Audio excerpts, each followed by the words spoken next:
Hi guys, in today's video I'm going to be sharing with you all my take on a dish that I've never heard of, but it was shared with me by a fellow viewer.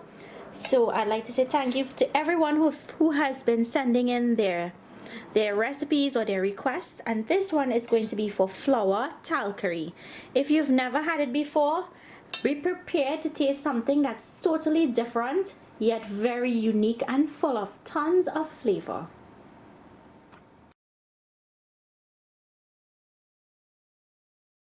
So guys, to make this flour Talkari, you're going to need some all-purpose flour in a bowl, and to that I'm going to go in with some vital wheat gluten. We need a lot of gluten in the flour to do this recipe, guys. So what I'm going to do is add my wheat gluten to my flour. Now if you guys cannot find a wheat gluten, just buy a flour that has a high protein content, like the King Arthur's flour. I really like that. So if you don't have it and you want to order it, you can get it on Amazon, and I found it at Public Supermarket here in Florida. To this I'm gonna go in with some salt because I just want to season the flour slightly, and we're gonna give that a mix. So now that it has come together like this, I'm gonna continue kneading it for about 5 to 8 minutes because we really want that gluten to develop. Okay, so I've finished kneading my flour. What we need to do now is go over to the sink to wash this flour and break it up into pieces after. This, I'm just following the recipe, guys. So if you guys know about this, comment and let me know down below if you do it differently, okay? So you're gonna put your dough into a colander or strainer, and what we're going to do is start washing this.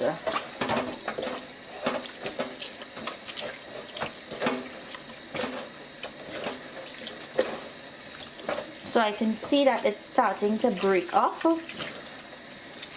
I guess maybe that's why you have to wash it, so you can get it to break up like this.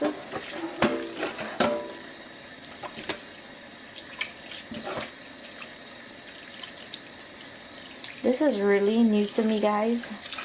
I've never seen anyone make it before. So trying my hand at something new. Thinking to just squeeze it with my hand to get out any excess water, because we need this to be a little of a drier consistency.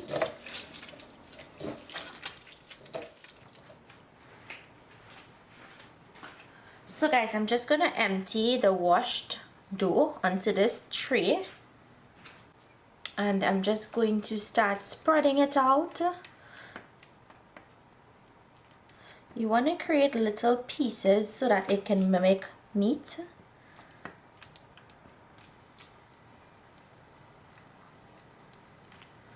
And we're going to leave this, once we finish spread it out, I'm going to leave it and allow the moisture content in there to dry out before we continue with the recipe.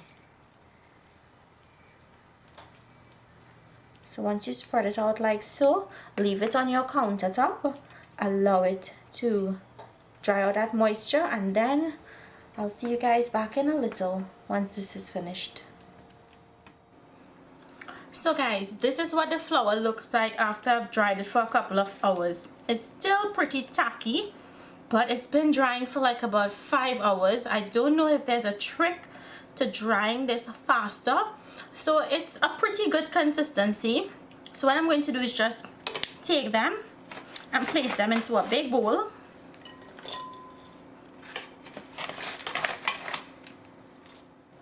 Guys, I must tell you how labor intensive this recipe is. So to that flour that we dried, I'm going to go in with some chopped onion. We're going to be seasoning this just like you would season any meat. So in goes some scallions, or sife as we call it in Trinidad. I'm going to grate in some garlic, or you can add minced garlic to this. I'm actually going to be currying this. I'm going to go in with some green seasoning. I'm going in with some hot pepper and pimento pepper chopped, and I'm just going to chop in some pudina or broadleaf thyme.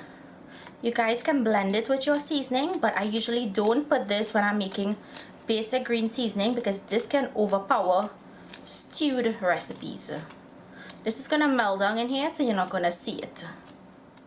And for my salt element, I'm going in with the Goya adobo all-purpose seasoning, and I'm gonna mix that to combine.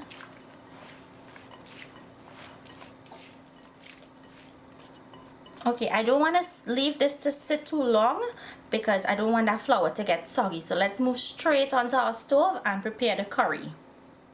So guys, to a pot on a medium heat, I'm going to go in with some oil. To the oil, I'm going in with some geera or cumin seeds and some methi or fenugreek seeds. Guys, I love using methi or fenugreek. It does add so much more flavor when you cook, especially these curry dishes. So you just want to lightly toast this in the oil. Try not to let it burn. You just want it to get a dark brown color. So now that the seeds are dark brown, I'm going in with some chopped peppers, pimento peppers, scallions, onions, and some curry leaves. And we're going to allow this to saute in here until the onion has a light brown color. Okay, so now that the onions have a nice brown color, I'm going in with my curry blend, and I'm using some geera, some amchar massala, some turmeric, some mild curry, and some duck and goat curry. And we're going to allow this to toast. You don't want to drop your heat to low. Don't want to burn those spices. I'll let it fry in here for like about 40 seconds until it feels grainy. It's not a lot, so it's going to fry up really quickly.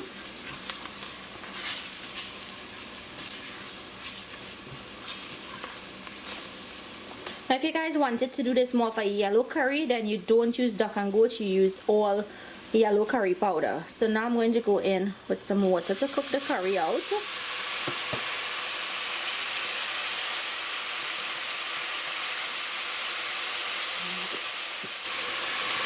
So once you add in that water, you want this to cook out for like about a minute.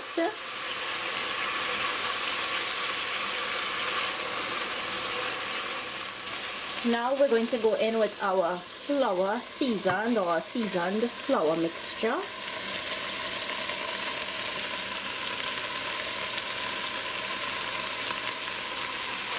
And I'm going to toss that in there.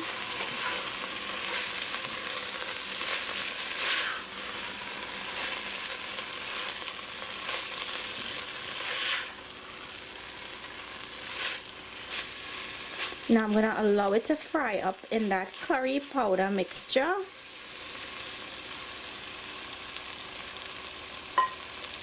So I'm just going to raise my heat to a medium and let that fry up in there. What it's going to do, it's going to seal in the pieces of dough so it doesn't get mushy in the pot. Now I'm just going to go ahead and go in and turn it. I don't want it to stick and start burning.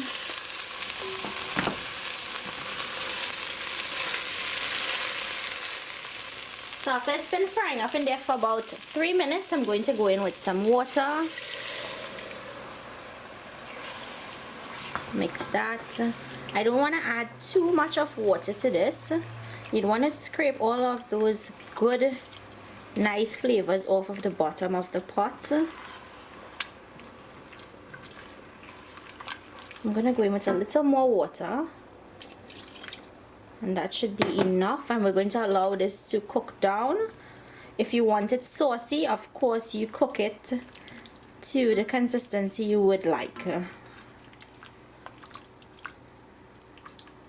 So I'm just gonna let this cook down on a medium heat until the sauce is nice and thickened.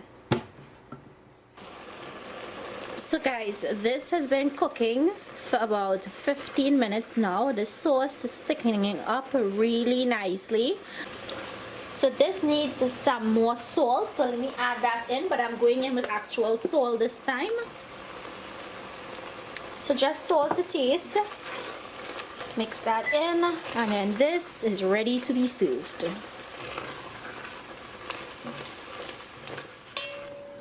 So guys, look how delicious this looks. Now I took a piece and I tasted it, and I have to tell you guys, it's not the consistency of dumpling. It's a very light consistency, very pillowy, soft on the inside. You know how dumpling, it's more firm? This is not. I would like to say a special thank you to Miss Victoria Maraj for sharing her recipe with us. Leave her your comments down below. I hope you guys enjoyed this recipe. I know it's a little bit long to make, but if you want to try it, you have to make it. So thank you guys so much for watching. If you're new to my channel and you like what you see, I hope you subscribe. Please remember to like and share this video, and I will see you guys in my next video. Bye.